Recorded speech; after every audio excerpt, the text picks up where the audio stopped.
Welcome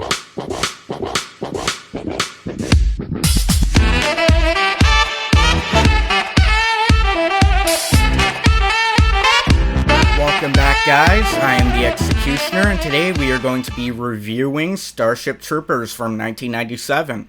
Now, I like this movie. There are 3 reasons why. Actually, 4 reasons why. There's explosions, tits, guns, a great, compelling story. Actually, not really great or compelling, but very B-movie in nature. And I like those movies in the series for that reason. I don't like Starship Troopers 2, but I do like the 3rd one. Now, let's get into Starship Troopers, the original. Now, Starship Troopers is based off of a novel by Robert A. Heinlein, and in that novel, it sort of talks about overt militarization, and it kind of advocates it in a way. It's based on a militaristic society. Now, the director, who I believe is Dutch, decided, hey, we can't really do that because Ishne on the Nazi a Ishnotones. So they decided, hey, we'll make it a satirization of fascism and militarization, and he went with that approach. Now, the director actually didn't even read the novel. He read about like 2 chapters, but that was it, which I find disappointing, but hell, I have the book and I have barely been able to get into it myself, so I understand that. I like the movie in general because I grew up with it as a kid back then. Now, I'll tell you a fun little story now. I heard about this Starship Troopers, like, not online, but it was like, I saw it in, like, the library, and I heard of the video game, you know? So I, as a kid, was like, Ma, rent me this. And I was like 8 years old at the time. Actually, not even 8. I was like 6 or 7 years old. And my mom didn't even know it was a rated R movie. So we rented it. And my mom falls asleep in her room. And I just watched the movie. And it was one hell of an experience for my 7-year-old mind at the time. I got to see my first sex scene. That was funny as hell. I got to see what tits look like for the first time. That was funny as hell. And I got to basically see the first bloody rated R movie I ever saw. Jesus Christ, that was my first rated R movie, Starship Troopers.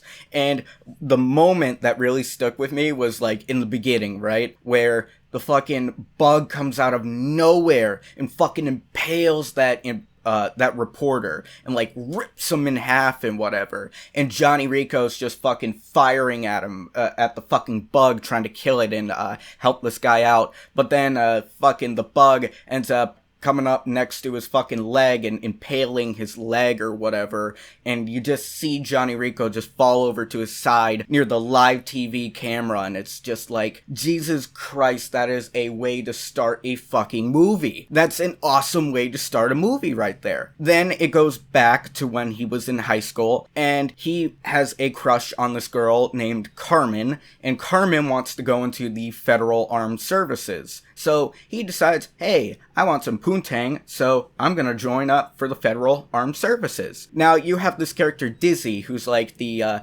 other female, and she likes Rico a lot. And personally, when I was growing up, I wish Rico would have got with Dizzy, because Dizzy, though kind of a harlotish, she does have a better love for Rico, in my opinion, that should have been like the main focus of the story, but that did subvert my expectations, so any film that can subvert my expectations is good. Now, they join up for the Federal Armed Services, and what happens is that the characters go their separate ways. Now, Dizzy goes to the mobile infantry, Rico goes into the army, Carmen goes into the navy, and the navy and the army have a really bad rivalry, and they do not like each other. So, eventually, it gets to a point where the distance between light years is really getting in between them, and they decide,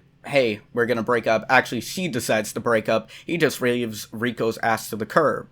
And Dizzy is trying to get with him, do the in and out, but Rico isn't really having it. Carmen's the only girl for him.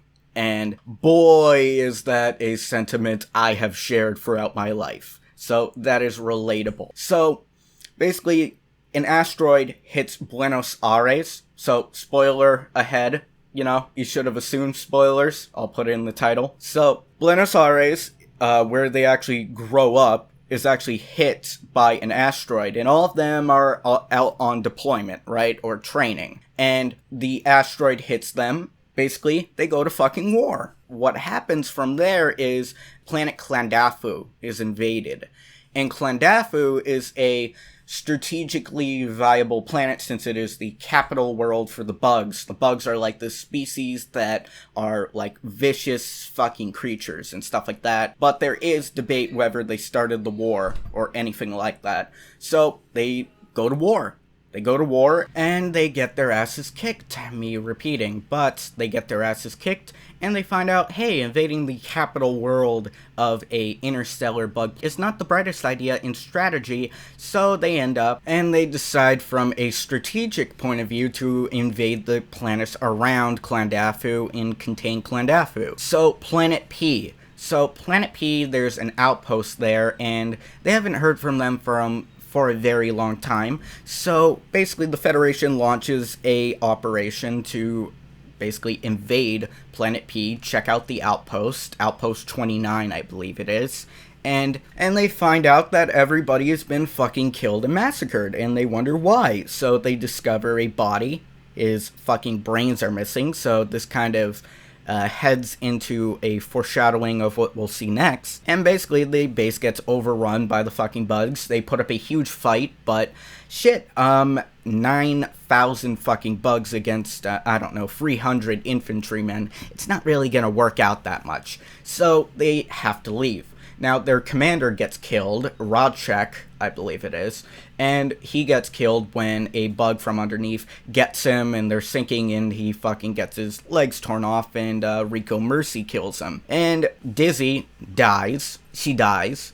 And before that, they got to fuck one time, so that's a notable event. So basically, Dizzy is dying, and she admits her love for Rico, and basically says, oh, it was great, I was with you, and basically she croaks the bucket. Then they find out the evacuation ship is piloted by Carmen. So this is kind of awkward. So then he requests the planet, Rico, requests the planet to be nuked, and nope, that doesn't happen. So he asks why. Well, one of their friends who was in the intelligence agency basically says, hey, we're trying to find this thing called a brain bug. And they go back, and eventually they find the brain bug. And yeah, it's a great fucking movie. I grew up with it, and I fucking love it to my heart's content. It has everything. Explosions, guns, boobies, everything you could fucking want in a B movie. Like an actual fucking good exploitation film, in a way. Not exploitation, but kind of like that B-movie feel. It's campy, it's cheesy, it's fucking amazing, I will say. So, would I recommend this movie? Fuck yes, I recommend this movie. Now, I don't recommend it for the political overtones and etc. It's not really a movie to get into, like, philosophical debate about whether the Federation was right in invading these planets or whatever. It's just a good fucking popcorn movie, and it's just a good movie to enjoy the tits on screen. In my opinion, that's any reason to enjoy a good fucking movie. So, yeah, I recommend it. 9 out of 10. Great fucking 90s movie. Great actors. The actors haven't really gone on to do much, but the guy who played Johnny Rico, he's been in a couple good films lately. So, hope you guys liked the movie review. Please subscribe, like, do whatever. If you want more movie reviews, then I will give you guys more movie reviews. So, yeah, if you like the channel, do all that shit, and consider donating to my crypto wallet. Anyways, guys, have an awesome fucking week, and remember, stay safe, don't drink rat poison.